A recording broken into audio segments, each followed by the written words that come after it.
Hi welcome to Jyothi IT solutions. ఇక్కడ మనం cyber security లేకపోతే సెక్యూరిటీ దీని యొక్క డెఫినేషన్ చూస్తున్నాము. ఇప్పుడు మనం ఈ సైబర్ సెక్యూరిటీ గురించి ఇంకొన్ని విషయాలని మనం తెలుసుకోబోతున్నాం ఈ వీడియోలో.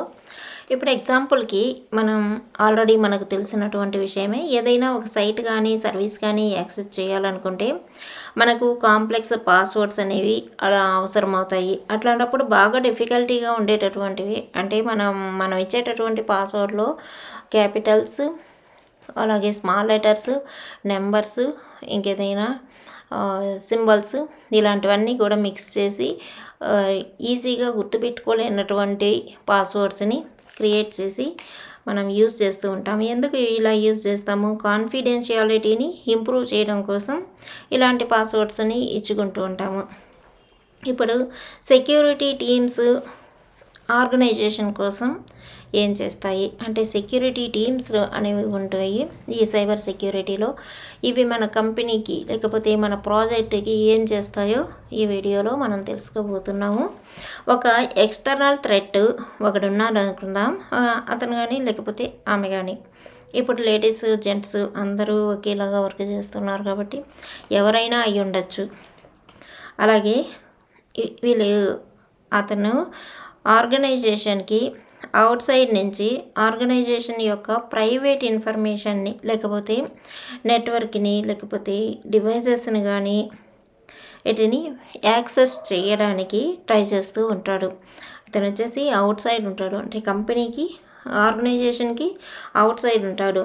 ఇలాంటి వీళ్ళని ఎక్స్టర్నల్ థ్రెట్స్ అని అలాగే ఎక్స్టర్నల్ థ్రెట్స్ అని చెప్తారు వీళ్ళని. అలాగే ఇక్కడ రెండు రకాల థ్రెట్స్ ఉంటాయి, ఎక్స్టర్నల్ థ్రెట్, ఇంటర్నల్ థ్రెట్. వీళ్ళ నుంచి సేవ్ చేసుకోవడమే ఈ సెక్యూరిటీ టీమ్స్ యొక్క వర్క్. ఎవరైతే థ్రెట్స్లో ఉంటారో మనకు ఇంటర్నల్గా కానీ ఎక్స్టర్నల్గా కానీ వాళ్ళని ఇక్కడ సైబర్ సెక్యూరిటీలో థ్రెట్ యాక్టర్ అని పిలుస్తూ ఉంటారు. ఈ సైబర్ సెక్యూరిటీలో థ్రెట్ యాక్టర్ అనే వర్డ్ మనకు అప్పుడప్పుడు వస్తూనే ఉంటుంది. థ్రెట్ అన్నా థ్రెట్ యాక్టర్ అయినా ఒకే పదము. ఈ థ్రెట్ యాక్టరు ఒక 1 పర్సన్ అయినా ఉండొచ్చు, లేకపోతే గ్రూప్ ఆఫ్ పర్సన్స్ కలిపి ఒక థ్రెట్ యాక్టర్ అయినా అయి ఉండొచ్చు. గ్రూప్ని కానీ ఇండివిజువల్ పర్సన్ని కానీ థ్రెట్ యాక్టర్ అని అంటారు.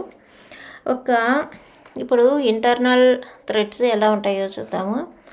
ఒక ఇంటర్నల్ థ్రెట్ అనేటటువంటిది కరెంట్ ఎంప్లాయీస్ నుంచి అయినా రావచ్చు, లేకపోతే ఆల్రెడీ వర్క్ చేసి వేరే కంపెనీకి పోయో, లేకపోతే అతను ఏమైనా చేయొచ్చు, ఫార్మర్ ఎంప్లాయీ అయి ఉండొచ్చు, లేకపోతే ఎక్స్టర్నల్ వెండర్స్, మన కంపెనీకి కొన్ని సర్వీసెస్ని ప్రొవైడ్ చేసేటటువంటి వెండర్స్ ఉంటారు, వాళ్ళైనా ఉండొచ్చు. వాళ్ళు బయట నుంచి వస్తారు కాబట్టి వాళ్ళని ఎక్స్టర్నల్ వెండర్స్ అంటాము.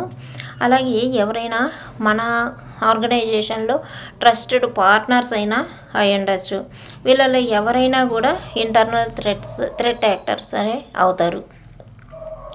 అలాగే కొన్ని థ్రెట్స్ అనేటటువంటివి యాక్సిడెంటల్గా అయినా ఇంటర్నల్ థ్రెట్స్గా ఉండొచ్చు.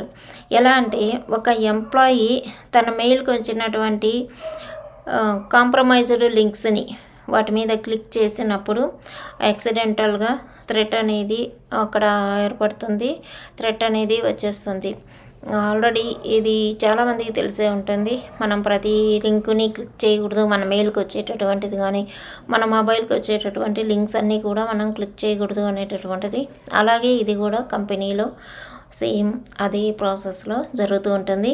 కొన్నిసార్లు ఇంటర్నల్ యాక్టర్ వచ్చి ఇంటెన్షనల్గా ఎంగేజ్ చేస్తుంటారు, అంటే వేరొకరి చేత అయినా చేస్తాడు, లేకంటే తనే సెల్ఫ్గా కూడా ఇక్కడ ఇంటర్నల్గా ఎంగేజ్ అయ్యి ఉంటాడు.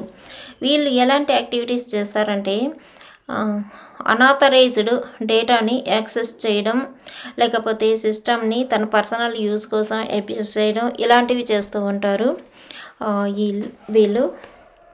వీళ్ళని ఇంటెన్షనల్గా ఎంగేజ్ చేసి ఉంటారు, అంటే వాళ్ళే ఉండొచ్చు, లేకపోతే ఇంకొకరైనా ఎంగేజ్ చేసి ఉండొచ్చు. ఇప్పుడు ఎక్స్పీరియన్స్ సెక్యూరిటీ ప్రొఫెషనల్స్ ఏం చేస్తారు, ఇలాంటివి ఇప్పుడు చెప్పినటువంటి ఎక్స్టర్నల్ ఇంటర్నల్ థ్రెట్స్ అన్నీ కూడా ఈ ఎక్స్పీరియన్స్డ్ సెక్యూరిటీ ప్రొఫెషనల్స్ ఆ థ్రెట్ యొక్క ఇంపాక్ట్ని రెడ్యూస్ చేయడానికి ఆర్గనైజేషన్కి హెల్ప్ చేస్తూ ఉంటారు. సెక్యూరిటీ టీమ్స్ కూడా రెగ్యులేటరీ కంప్లయన్స్ని లేకపోతే లా కానీ లా అండ్ గైడ్లైన్స్ని ఫాలో అవుతూ ఉంటారు. ఇది కంపెనీలో ఉంటుంది. వీటిలన్నిటిని కూడా రీడ్ చేసుకొని ఆ సెక్యూరిటీ టీమ్స్ కానీ ఈ ఎక్స్పీరియన్స్డ్ సెక్యూరిటీ ప్రొఫెషనల్స్ కూడా ఈ లాస్ అన్నీ కూడా రీడ్ చేసి వాటి ప్రకారం వాళ్ళ స్టాండర్డ్స్ని ఇంప్లిమెంట్ చేస్తూ ఉంటారు.